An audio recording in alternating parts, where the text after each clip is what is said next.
Mapagpalang araw sa lahat. Guys, ang re-review po natin, ito po yung Rusi Flame 150. Guys, no, all black.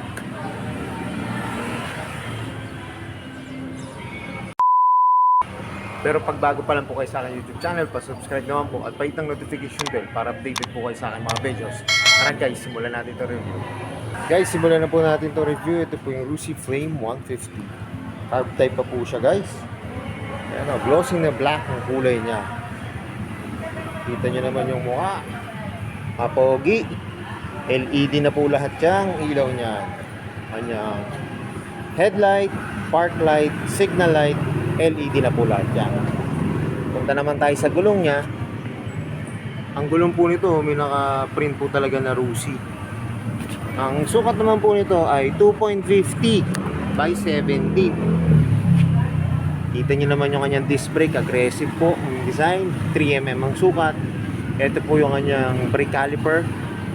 Yan, matte lock, yung kanyang front shock po, matte lock din na may decals na Rusi. Fender niya po, ang ganda. May decals din po ng R4 Rusi. Kanyang manubela. Okay, so digital gauge panel. Ang ganda ng manubela, ang ganda ng design. Lambot ng clutch. Ito guys yung makikita nyo sa kanyang manubela. Park light, high and low, signal, busina, choke, electric start. Guys, ganda po nito, may electric start siya, saka may kick start. Yung throttle nya, lutong, pati yung kanyang brake lever. Ito po yung kanyang susi. Ang ganda po ng kanyang susian. Yan o. May shutter lock na rin po. Punta naman tayo sa kanyang gulong sa likod. Ang sukat naman po nito ay 3 by 17 din po. Max po siya. Saka guys, oh, naka disc brake. Harap at likod disc brake po. Ang ganda. Ito po yung kanyang muffler. Yan. Ito po yung kanyang heat guard. Chrome plated. Dito pa ka nakangkasan. Ang ganda rin po. Saka may sarili siyang bracket.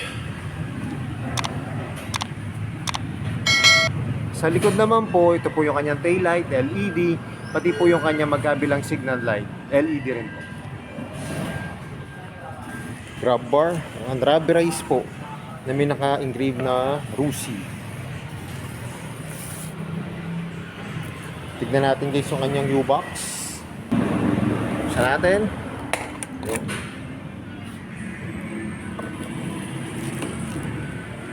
Yan guys, oh, wala po siyang U-box. Ito po yung kanyang gas tank. May pairings po.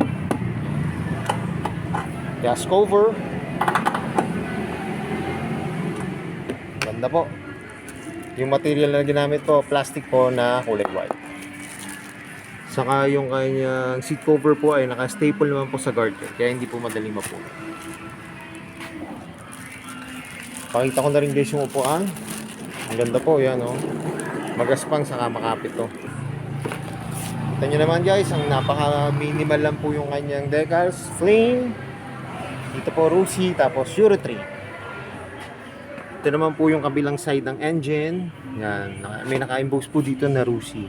Disungkit po siya. Yun ang kailangan palitan, di ba yung iba ho, pinapalitan pa lang may shifter. Ito, naka-design na po talaga. Yung kanyang side stand at center stand po ay glossy na black.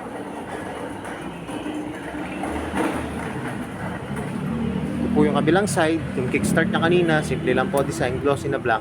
Yung engine niya po may naka-emboss na R4 Rusi. Brake pedal. Ayan.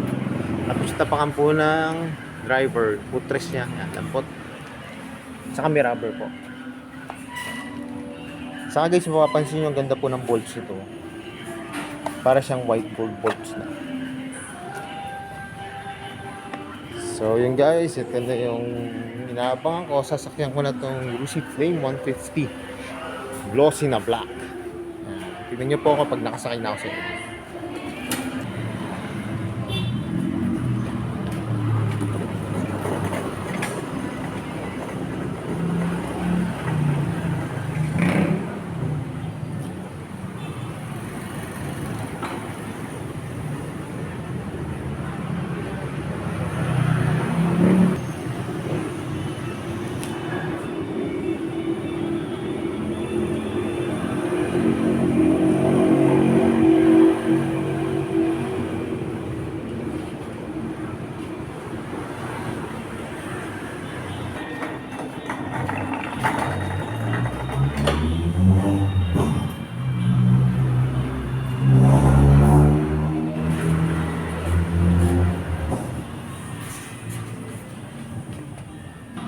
Guys, kanina nakita nyo, nakasakay na po ako dito sa Rusi Flame. Pansin ko rin guys, meron pala dito ng USB port. Ganda po niya, may USB port siya. Para po pag yung mga nagra-ride, saka yung mga delivery rider po yan. Bili na lang po dito ng CP holder. Yan. Para pag-charge yung cellphone. Saka yun nga po, ang ganda rin po, malambot po yung upuan, mababa lang siya. Saka komportable po. Pag yung sinakyan niya po, ayos na ayos to sa mga bagong riders po na gustong gumamit ng declutch po. Yan. Saka ang lambot guys ng cambio niya. So yun guys, alam ko ito na hinapangan nyo. Magkano ba ngayon itong Rusi Flame 150? Updated price na po ito guys ha. Saka ito po yung bagong labas din na kulay na glossy na black. Ang kanyang down payment po ay 3,000. Ang kanyang cash po guys 54,500. So ganitong itsura ng unit. Ba, napakamura na po nito guys. Napaka-forma. Yan po yung kanyang monthly kung kukunin niyo po siya ng installment for 3 years. Tapos may rebate pa pong 300. Magiging 2,1 na lang po guys. For 3 years. Pag kukunin nyo naman po siya ng 2 years or 24 months, ganun din po, ang down payment niya po ay 3,000. Ang kanyang cash price po ay 54,500 pa rin po. At yung kanyang monthly po ay 3,170 pesos. May rebate po na 300, kaya magiging 2,870 na lang po siya guys. Kaya ano pang hinihintay nyo guys sa ganitong itsura ng unit. Yan, may hahanapin ka pa ba? Wala ka nang babaguhin. Ang forma ng mags.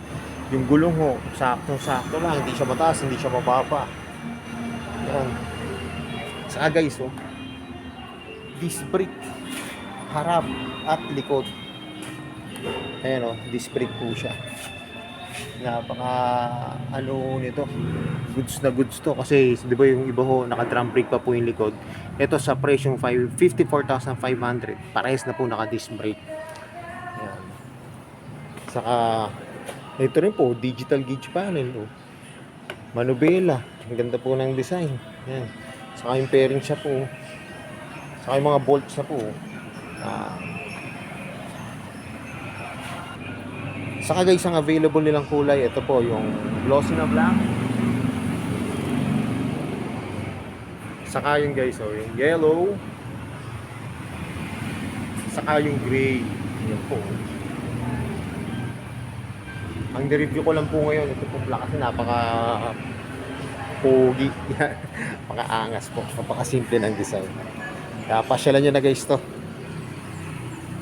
Lalong-lalo na po ngayon. Yan, malapit na po magpasukan.